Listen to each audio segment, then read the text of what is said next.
myself show up and make a difference, living in a state of flow. I get stuff done and I have fun. It's my time and I'm the one. I'm strong, I keep growing, I take life on and I keep going. So wake up and say, why not me? Believe in possibility and stay open to the magic every day. Welcome to the Business Renovator. Hey, I'm your host of the Business Renovator, and today, most businesses do not fail loudly, they decay quietly. Intriguing? I hope you find it that way. Welcome to the show. If you're watching us live, thank you for being here today with us. And if you're catching us on a replay, a week from today, 6 months, maybe 5 years, thanks for checking in. If you have any questions, certainly reach out into social media land, where that could be LinkedIn, YouTube, my Facebook community, and give us your feedback, pose your questions, and if you're here live today, we'll do our best to answer and address your questions you have. Here's a favor from me, though, to ask of you. Please like, share, subscribe, and comment with your feedback and insights from today's show. I'm really excited. I wish my show was longer, but we're going to do our best to stay within the 30-minute mark. And the reason I say that is because my esteemed guest, is an amazing individual.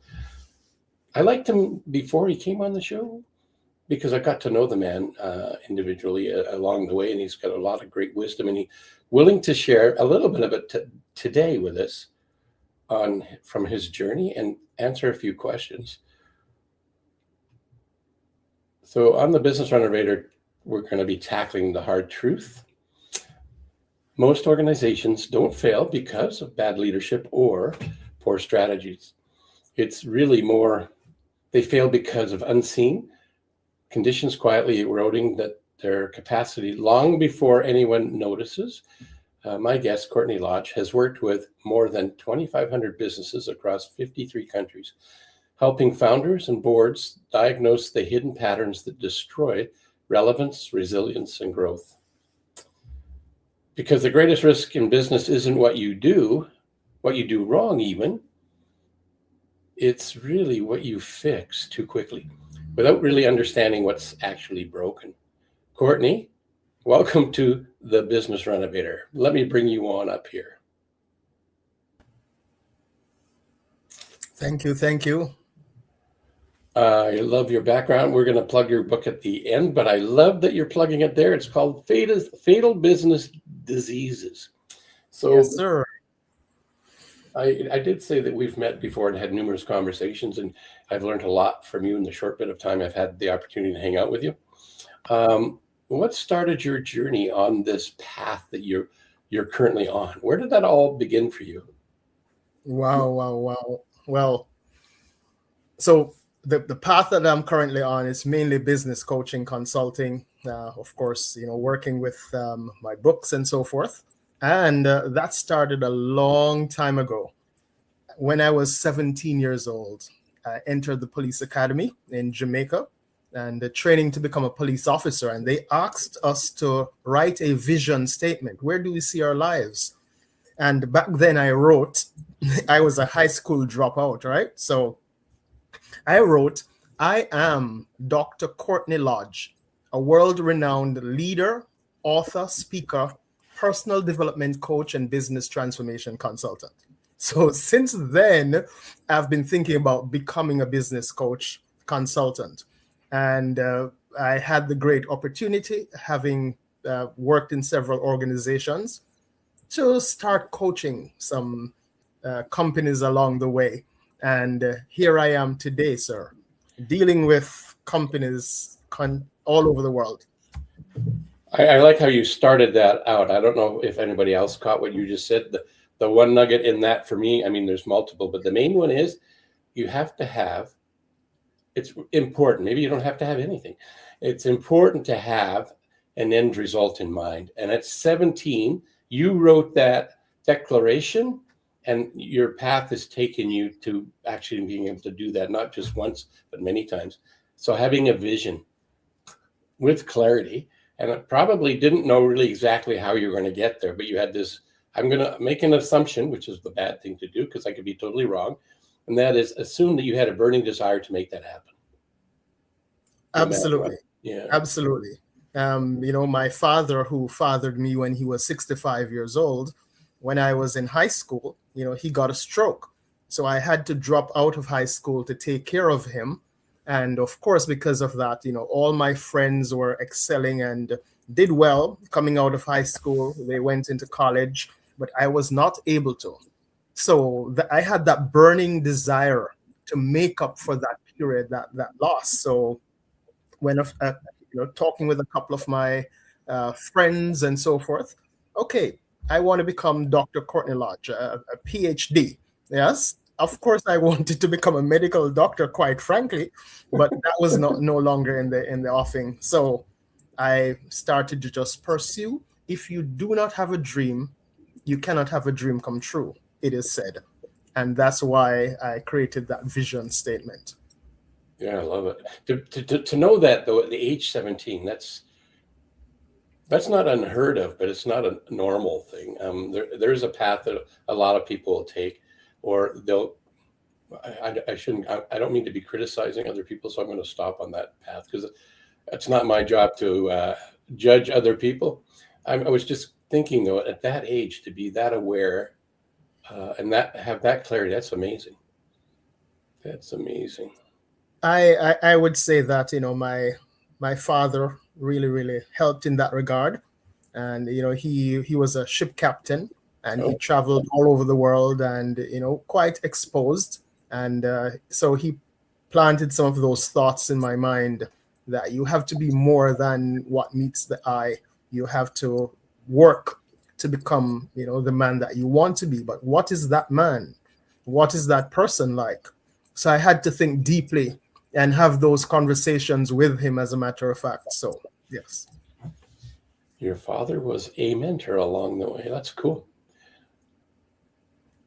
We talked about 2,500 businesses in the intro, and also how many countries? 53 countries.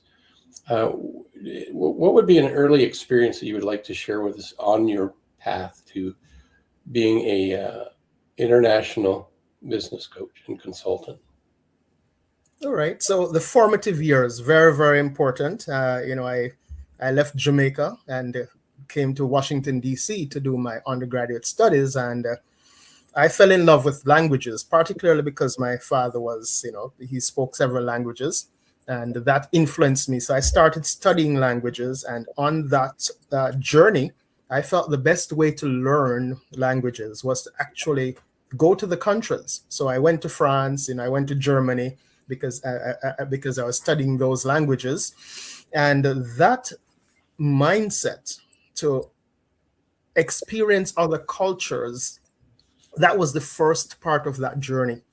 And the thing is that wherever I went, I saw the same common ills that were, besetting humankind, humanity on a whole.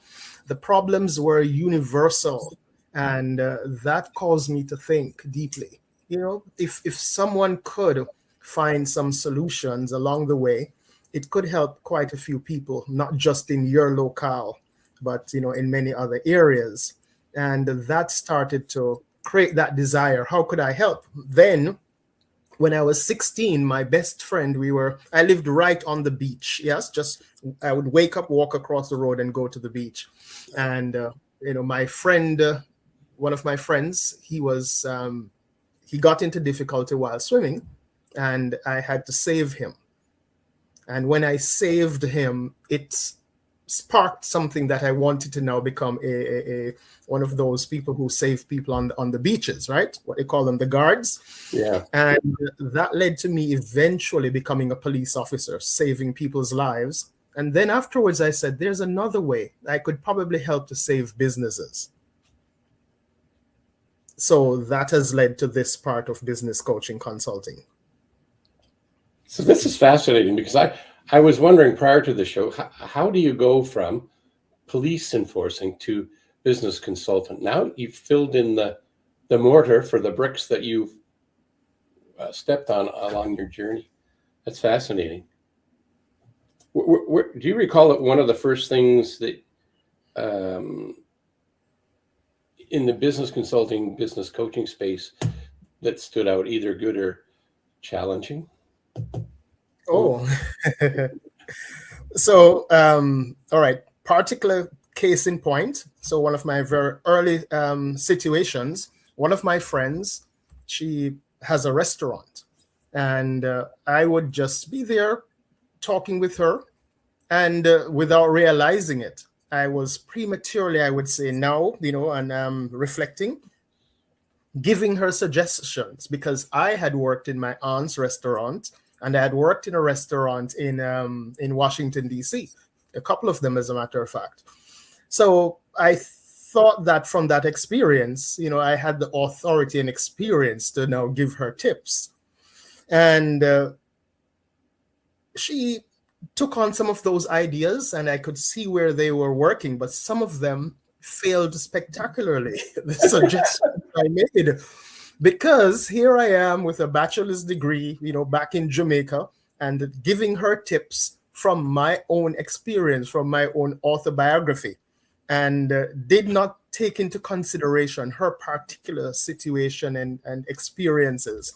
And many of those tips failed. So from very early on, I became conscious, became aware that because a method works or worked for Amazon or Facebook or any other entity, it does not mean that it will automatically work in every environment, in every situation. So that was a main takeaway for me. That's interesting. So you learn by your failures. There's an acronym. I think I have it in my banners, but I'm not going to go look for it. I can say it. And the fail, I heard this. I didn't coin this. I think it's brilliant. I wished I had, but I didn't. So I leverage it. And that is fail is first attempt in learning. We don't know what we don't know until we try something. Yes. I'm going to give the secret away of the book called Think and Grow Rich. And in there, he said, once you understand what the secret is, you won't be able to not understand what it is. So if you're watching the show, here's a free tip. I don't know if this is legal. It's okay. The key to that book, Think and Grow Rich, is not just thinking that you'll get rich. As Courtney was saying, he had a vision at a young age, and he stuck to the vision. He had somewhere he wanted to grow into, and you did that, and you continually do that. So the thing you did was you made a decision, and then this is the magic formula. You acted on it, even if you're going to fail, because in that failing, what you learned was what didn't work, because you just shared that with us right now today. Absolutely. Oops, got to back up and reset, course correction. That's what I like about the acronym FAIL, first attempt and learn. Right. It's only failure if we give up on our dream prematurely. What do you think about that? And yes. So it's the first attempt at learning. What is very important in that, that it's going to happen at some point, and maybe more frequently than you would want. Yes.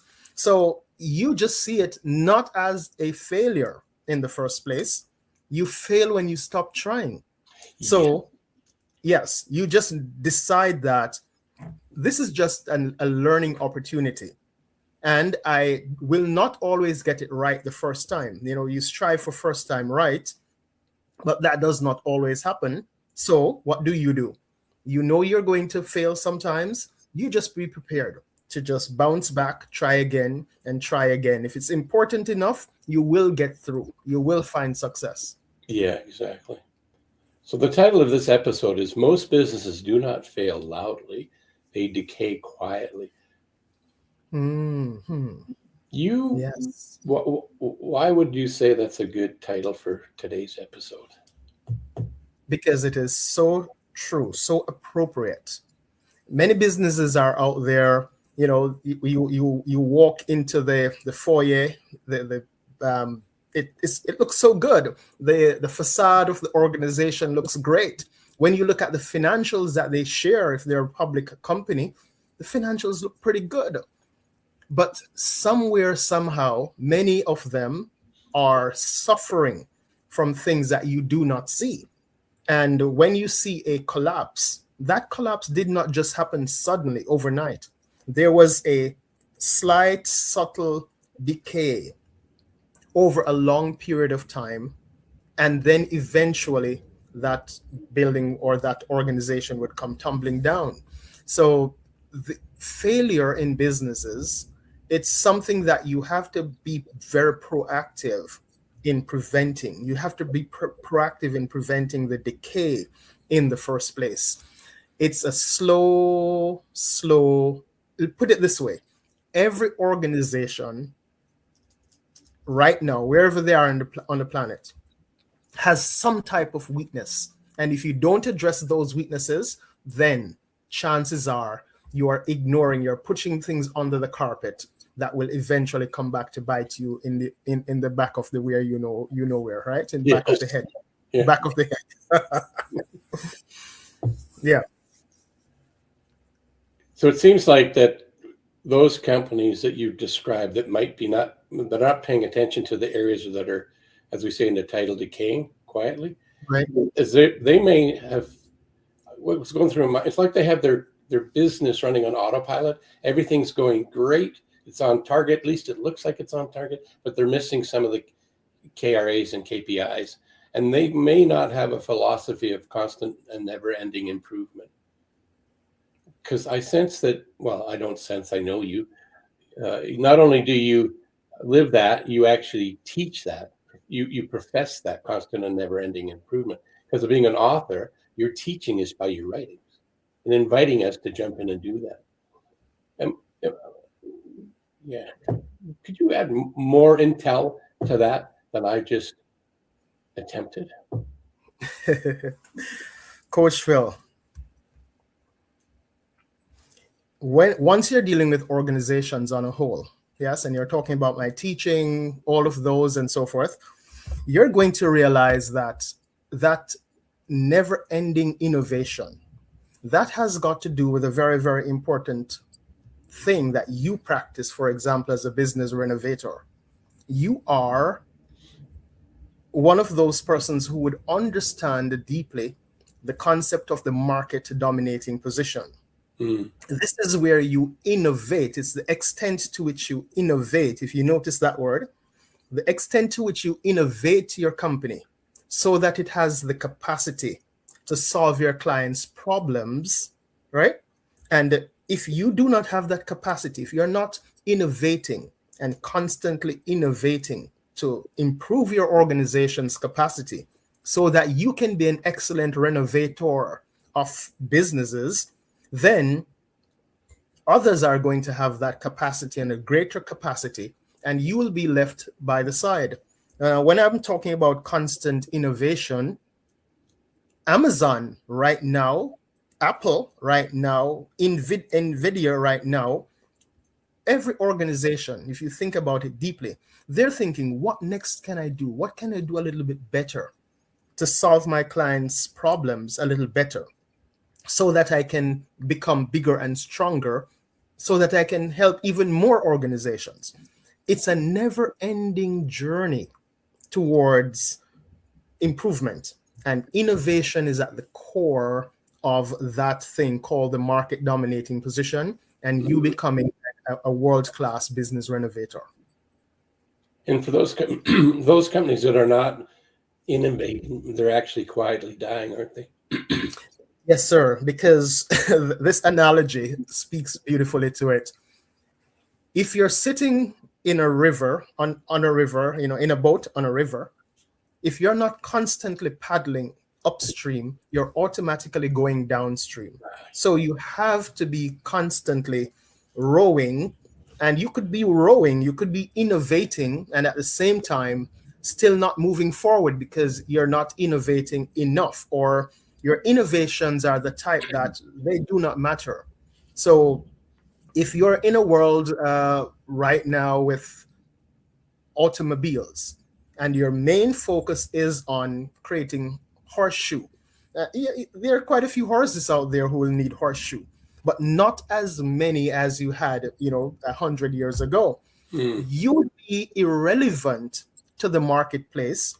And that's probably not the world's greatest analogy, but I hope it brings home the point that if you're innovating and what you're innovating, what you're doing, what you're focused on is not focused on what your clients need and need now or need in the future, you are going to become irrelevant. And that irrelevance, that is one of the worst things that can happen to you. Not competition. Competition is okay.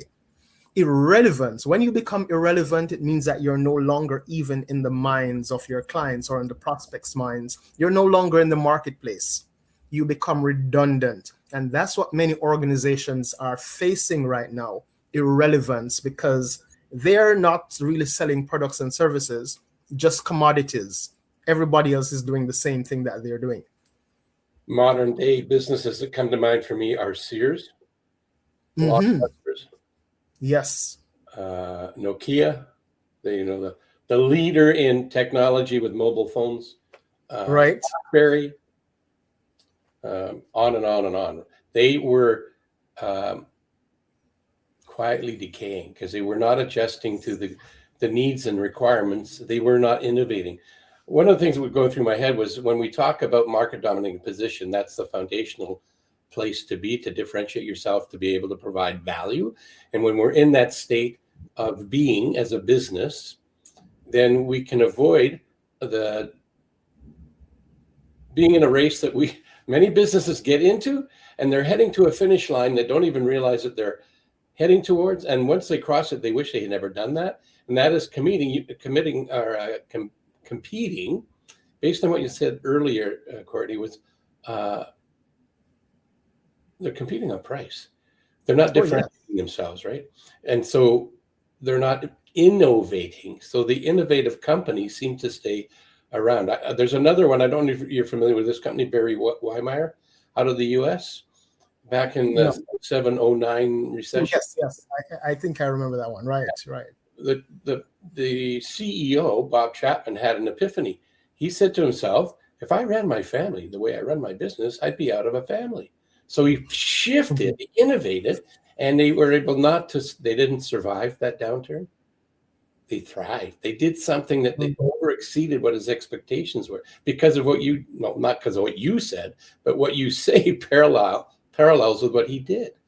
And he innovated. And, if you're talking along those lines, so there we go. Yes. Thank you, Joseph, for that feedback. Right. So right there, you can see that that innovation is absolutely important. So you mentioned a couple, and when Netflix came along and Blockbuster, what happened there? And many people say, okay, they failed at this and they failed at that and so many things. But what really happened, yes, is what I refer to as a business disease. It's some would say technology lag disease. They did not catch up with the technology, but that was not the real issue. The real issue was something more along the line of market blindness disease. They no longer saw and understood what the market needed. They were doing what they thought was important for them and their own internal metrics. Their KPIs was more important to them than what the market needed. The same thing is true with Kodak, who basically invented digital photography. Yes.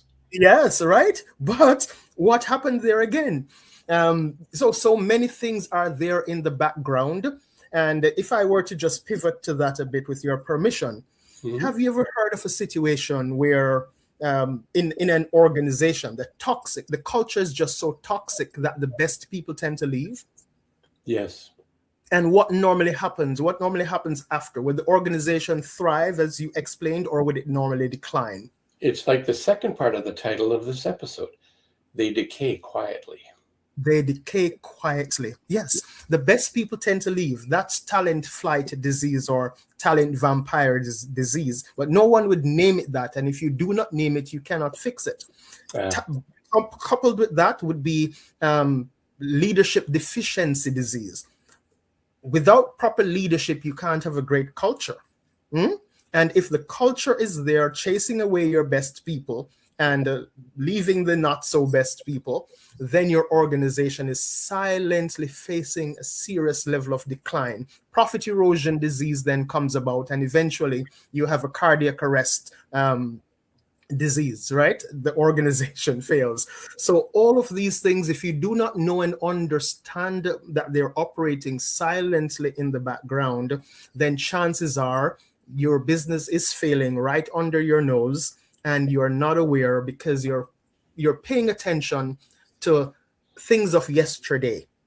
Yes, and I could speak to that where we are in business now is the equivalent of where medicine was before Louis Pasteur and Robert Koch found the actual bacteria that was creating diseases in humanity. Before, they were thinking it was miasma, like the father of medicine, Hippocrates, thought miasma, which means bad air, malaria, that diseases came from the air. Many of us, the way we operate in businesses and even in business coaching, as business founders, as leaders, we are thinking in the past how to cure an organization in the present. And until we update that thinking, chances are we're going to be challenged. Yeah. So I put this up from Karen. Hi, Karen. Thanks for popping in. This kind of fits with where we're at because we're going through an evolution. Yes. Right. Yes. And unless you evolve, this is what now I refer to in another of my book, Business Epigenetics. Unless you evolve and understand where the world is now, you are going to be left behind. You are, unfortunately, that not so nice terminology. You are operating as a dinosaur, whether or not you realize it, and you will become extinct if you, chances are, and I don't want to preach that, but if you do not seek to improve, then chances are you or your organization could become irrelevant, is the word I'd rather use than extinct. Yeah, so going back to the constant and never-ending improvement or innovating, yes. If you don't do that purposefully and you hang on to your laurels, you're settling for mediocrity is one way I heard it. Actually, Brian Tracy said that, and I believe that guy. Sometimes he has some really good stuff, actually quite often. So if you're not... I heard something from him very importantly as well, and you are the one who brought it to my attention. Yes. The concept of prescription before diagnosis is malpractice. Yes. And that's what I call business malpractice disease. That's one of the core fundamental diseases affecting most organizations.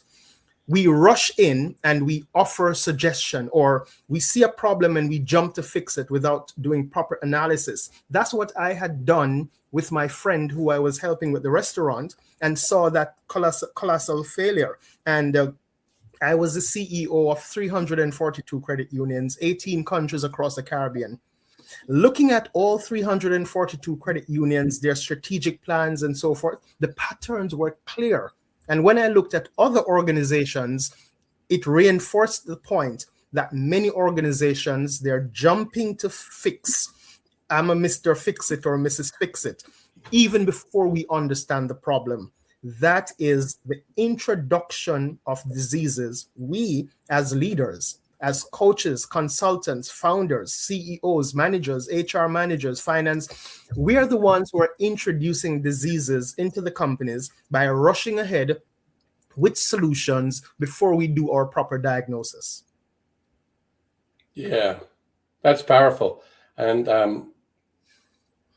I think I saw an email with an invitation. We should turn this into a sequel because you had the wisdom you bestow upon us. I just experienced it again today. Some of it I'd heard before. I think this is worthy of people wanting to, I'd be honored if you would continue this dialogue as we go through 2026. Oops, I timestamped it.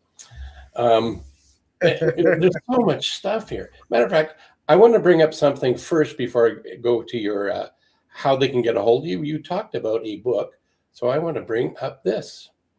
Right. Yes, sir. Fatal business diseases is basically what you were talking about right now. It's available, excuse me, on Amazon all around the world, I believe. And you can go get the Kindle, you can buy the real book, you can whatever, to find out what he's written in his book, Fatal Business Diseases. You want to? I could make that bigger so people could read it, but I got the author here. Maybe you could do an intro and plug for this book of you, one of your books. It's not the only one. Right. Let's start where the problem is, right? Since this year, the World Health Organization said that since 2020 until now, whether you believe it or not, but the statistics, over 7 million people have died from COVID-19. But here is the reality in terms of businesses. That's 7 million over 5 years, almost 6 years. Every year, 5.8 million businesses fail. That's 25 million businesses in the past 5 years. Yes, far outnumbering the people that's dying from COVID. And I mean, that's a tragedy, but so is the fact that so many businesses are failing. And we do not have the equivalent of a business health industry or the equivalent of a World Health Organization for businesses. So a very important thing, this is not just a book, it's a manifesto. If you are out there and you're hearing this, you're hearing my voice right now, you're hearing Coach Phil, this is your opportunity to help us to create the equivalent of a business health industry and a global organization related to business health to prevent failure of businesses. Because when businesses fail, yes, 5.8 million per year, 480,000 per month, 16,000 per day. Every 5.4 seconds, another business fails. That's 11 per minute. When that happens, when that is the reality in the world in which we live, when businesses fail, families fail, communities fail, there is chaos, a lot more than we need. And you have this opportunity to play your part in advancing the welfare of the whole human race. If I were to quote a part of my Jamaican motto, yes, play your part in advancing the welfare of the whole human race. It's not about this book.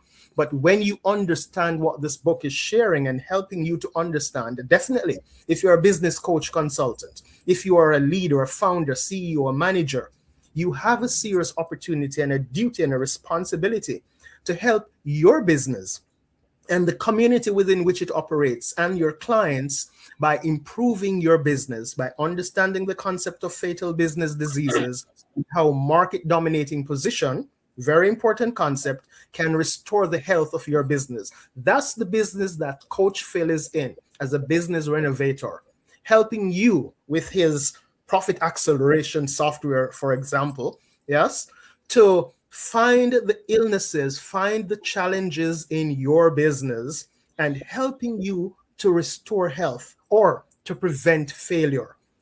Coach Phil, back to you. My apologies. I just went on one of those stands. You know which one, right? Yes, that's because you're passionate. I came across the airwaves. So what we're looking at here is your actual website. I'm going to make that a lot easier for people to find you, to dig deeper into who you are, what you have available, and learn what you offer more specifically. It's right there. That's your website. And then Yes. the other place, if they want to connect with you, is your LinkedIn profile, which is coming up here. Look at this. Technology is wonderful. And there you are again with the red background. I know that's your branding and it's appropriate and it looks great. Yes, I probably will update that. That's when I operated Sure Profits Academy. But a lot of people say, hey, Courtney, I love that picture. Keep that one, right? But as you can see, I have lost my goatee, right? So I might update that a bit. But yes, the main thing there, and again, it says there, conceptualizer, author, and consultant of fatal business diseases and the global business healthcare industry. That is my passion, my dream. Like I said, I'm Dr. Courtney Lodge, a world-renowned leader, author, speaker, personal development coach, and business transformation consultant. That's my vision. I'm still working on it each and every day. I'm not yet Dr. Courtney Lodge. Yes, I've started to take the PhD classes to eventually get there. And I'm not yet a world-renowned leader, author, speaker, personal development coach, and business transformation consultant. But this is my nudge to you, that ensure that you have your own vision, your own dream, and that you're working towards each and every element in that, and never, ever give up. Oh, I have to go find this just to hang that on what you just said. If I can find it really quickly. It's an old quote from an old author from way back when. And it used to live in my banners. Of course, it's not there because I'm looking for it in a hurry.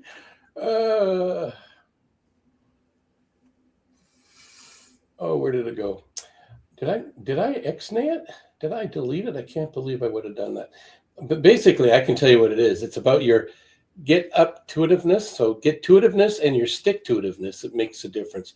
That comes from Orison Swett Marden. He was the original creator of a magazine called Success. That's where it really started back in the early 1900s. He's also an author and an advocator for what you're talking about as well, since deceased, but in his writings. I was going to ask you for what's one nugget that you would like to bestow on our audience, but I think you've given a ton of nuggets. But I'll give you 30 seconds if you've got one to land this show today. All right. So if I were to do that, I would probably go to Jana Stanfield, that's an American singer, and she has this album called If I Were Brave. What would I do today if I were brave? Yes. And another song on that album is called More Than Enough. I have more than enough of all that I need to do all that I forget the words. I have more than enough of all that I need to do all I can do and be all I can be. As I go through this day, this is my creed. I have more than enough of all that I need. You can see I don't work well with memorizing stuff, but that one, you have more than enough of all that you need.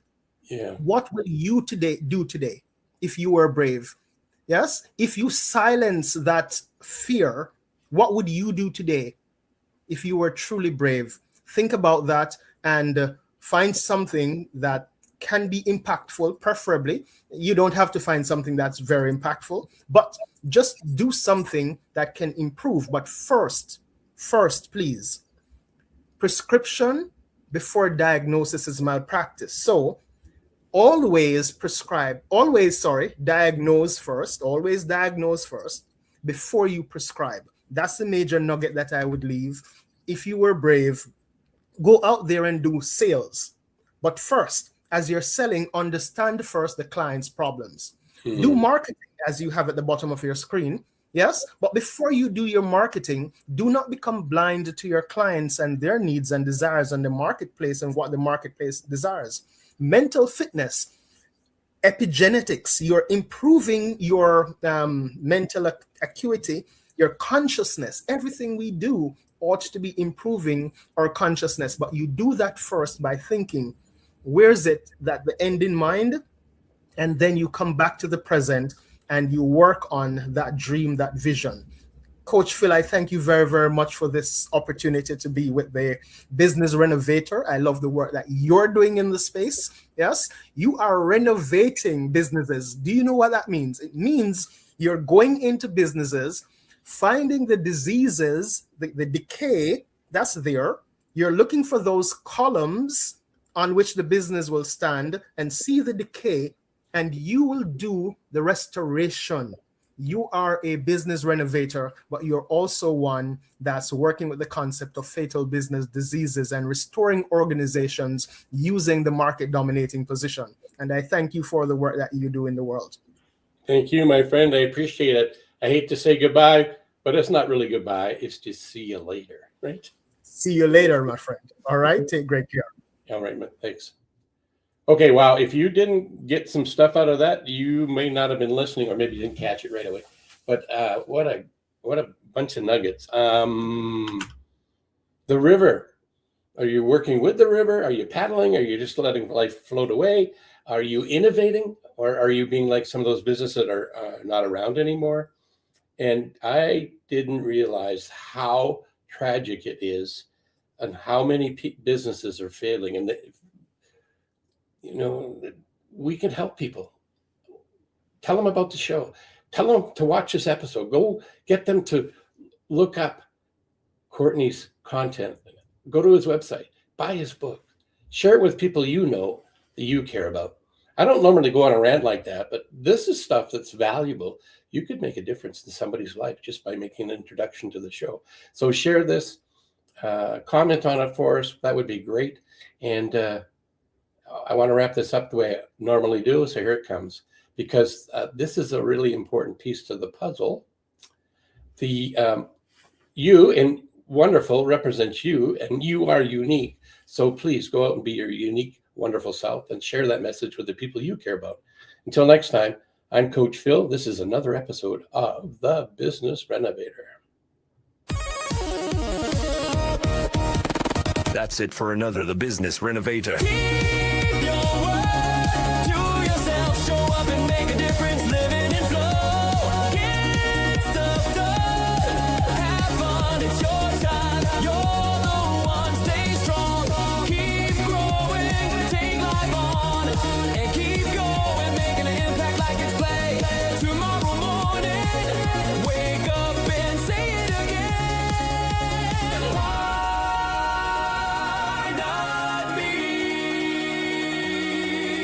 Believe in possibility and open to the magic.